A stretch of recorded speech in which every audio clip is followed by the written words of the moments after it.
Selamat siang Mas. Ya. Iya, Dengan dengan siapa? saya juga dijelaskan saya. Saya Davin. Begitu dengan Kak Ida dari Mas Davin ya. Dari mana? Kami dari Cikande. Oh begitu ya.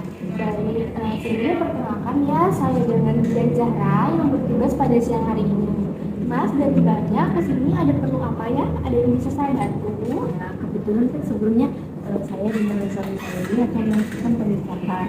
Kami ini sebelum melakukan pernikahan, tujuannya ke sini untuk mengenai dari bidan gitu, terkait dengan kesehatan reproduksi.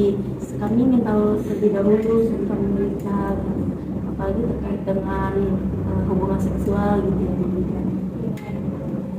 Bidan, apakah ada hal-hal yang harus diwaspadai agar tidak terjadi hal-hal yang tidak diinginkan setelah kita menikah? Baiklah gitu. Jadi Mas Bani ini mau menikah ya. Jadi takut ada hal yang tidak diinginkan terjadi, makanya nanya apa aja sih gitu ya. Nah, sebelum melanjutkan pernikahan, kayak pasti kan setelah pernikahan tuh melakukan hubungan seksual ya. Nah sekarang tuh emang lagi marak tuh terjadi, walaupun belum menikah juga ada kasus kayak HIV karena mereka melakukan hubungan seksualnya dengan tidak tahu bagaimana efek sampingnya, hal yang terjadi itu bagaimananya. Baik, saya akan menjelaskan ya. Di sini bisa dilihat ya ada salah satu penyakitnya yaitu IMS, infeksi menular seksual. Ini ada gonore, sifilis, dan herpes genitalis. Nah ini untuk kelamin prianya ya, Mas. Nah, ini kelamin wanitanya banyak ya. Nah di sini ada gonore itu kencing nanah. Kalau gejala pada Masnya, gejalanya itu tubuh uretra, kenyal, putih, kekuningan atau kuning. Jadi kalau misalkan mengalami itu berarti ada infeksi menular seksualnya. Kalau misalkan pada mbaknya seringkali tanpa gejala. Bila ada tubuh putih atau kuning, terutama di daerah mulut, perlu pemeriksaan dalam. Jadi harus segera diperiksakan ke rumah sakit. Nah yang kedua ini ada sifilis atau raja singa. Gejalanya itu luka atau koreng, jumlahnya biasanya 1, bulat atau lonjong, dasar bersih dengan perabaan kenyal sampai keras, terus tapi tidak ada rasa nyeri pada penekanannya gitu. Terus yang terakhirnya ada herpes genitalis.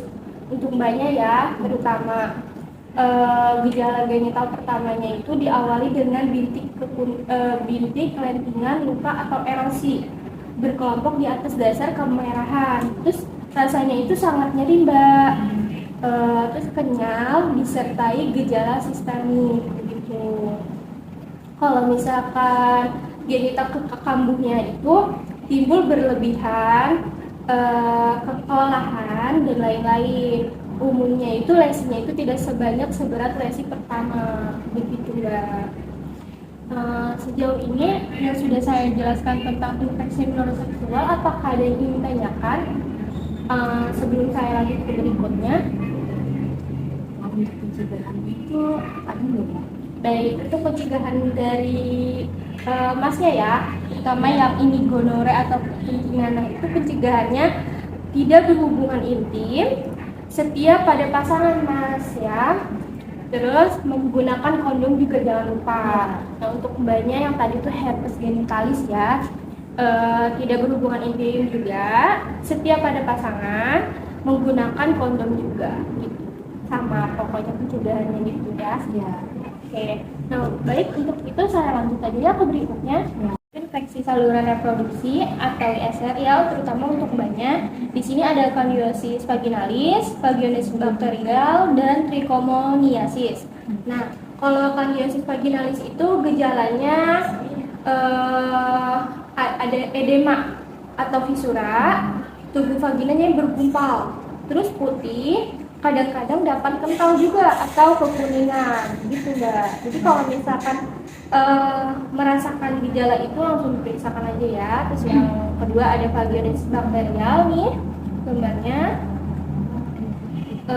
Gejalanya itu tubuh vagina itu tidak terlalu banyak bulunya, terus putih keabu-abuan, melekat pada dinding vagina, tidak ada inflamasi. Nah, yang terakhir ada trichomoniasis, yaitu gejalanya itu di tubuh vaginanya homogen, banyak, kadang-kadang berbusa. Kalau misalkan ada busanya gitu, terus mukosa vagina erythemanya ada bau juga, berbaunya itu seperti ikan busuk Mbak. Terus dapat disertai proteinus pulpa gitu. Saya lanjut ya. Yang berikutnya ada HIV/AIDS yang sering terjadi nih ya di kalangan masyarakat ya. Betul. Nah, HIV ini kan merupakan kuman atau virus penyebab AIDS. Nah, sedangkan AIDS-nya itu kumpulan gejala atau penyakit akibat menurunnya kekebalan tubuh yang didapat dari infeksi HIV tersebut. Nah, di sini ada penularannya.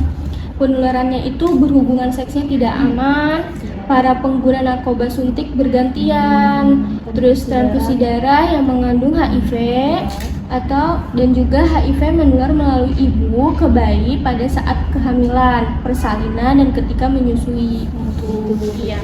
Nah, penularannya ini ada beberapa cara yang beresiko menularkan HIV itu, diantaranya hubungan seksnya tadi kan tidak aman nih. Jadi kalau pas berhubungan seks tanpa kondom, HIV dapat menular dari darah orang yang terinfeksi. Misalkan ada pasangan pria, dia udah ada HIV nih, terus perempuannya tadinya nggak ada HIV, tapi dia pas berhubungan itu tidak menggunakan kondom, jadi itu bisa terjadi penularannya. Terus dapat menular juga melalui transfusi darah yang mengandung HIV tersebut.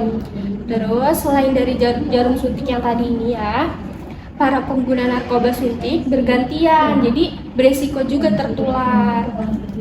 Terus HIV menular dari ibu ke bayi saat hamil, persalinan, ketika menyusui tadi, gitu Bu. Nah, HIV ini tidak menularnya melalui apa aja sih? Nah, melalui makan, minum, bersama memakai peralatan atau makan minum mereka. Terus bersentuhan atau berjabat tangan, berpelukan, hidup serumah. Menggunakan WC atau toilet bersama, berenang bersama, atau bergantian pakai handuk. Jadi yang sudah saya sebutkan tadi itu tidak menular, tidak gitu ya. Nih, Mas dan Mbaknya juga harus waspada. Jadi yang HIV ini emang gak menunjukin gejala Mas Mbak, jadi gak ketahuan kan, kita gak bisa ngebedain. Iya. Nah, setelah seseorang terinfeksi HIV, dia tuh emang terlihat biasa aja. Halnya kayak orang biasa itu tidak menunjukkan gejala yang klinis gitu kan. Tapi orang tersebut bisa menularkan virus HIV ini melalui penularan cairan tubuh yang tadi seperti darah, sperma, cairan vagina, dan juga ASI begitu. Nah, terus yang kedua itu bisa terjadinya juga selama 5-10 tahun. Setelah itu orang tersebut juga mulai menunjukkan kumpulan gejala akibat menurunnya sistem kekebalan tubuh setelah terinfeksi HIV tersebut Mas Mbak, begitu. Iya. Nah, pasti kepo kan mau tahu cara mencegahnya nih HIV/AIDS nih. Pokoknya yang penting tuh Mbak sama Masnya harus saling setia, itu yang pertama ya. Terus tadi juga kan udah dijelasin tidak berganti pasangan, maksud dari saling setia itu. Jadi jangan melakukan hubungan seksual dengan yang lain gitu. Iya, betul. Terus harus memakai kondom. Kalau misalkan kondomnya benar-benar setiap kali berhubungan seks itu harus dipakai kan, jadi bisa mencegah HIV tersebut. Terus hindari penggunaan narkoba suntik, menggunakan jarum yang bergantian itu bisa beresiko, dan juga penggunaan alat-alat yang steril gitu ya. Nah, begitu yang sudah saya jelaskan itu contoh penyakitnya dan cara pencegahannya juga sudah ada. Jadi harus berhati-hati ya Mas, terutama kan mau menikah gitu. Baik, yang sudah saya jelaskan tadi, apakah ada yang ingin ditanyakan atau ada yang belum mengerti Mas, Mbak? Sudah cukup ya, sudah cukup mengerti, sudah cukup jelas ya. Oh, baik, begitu kalau begitu. Terima kasih ya Lida. Iya, sama-sama. Semoga berjalan dengan lancar ya pernikahannya.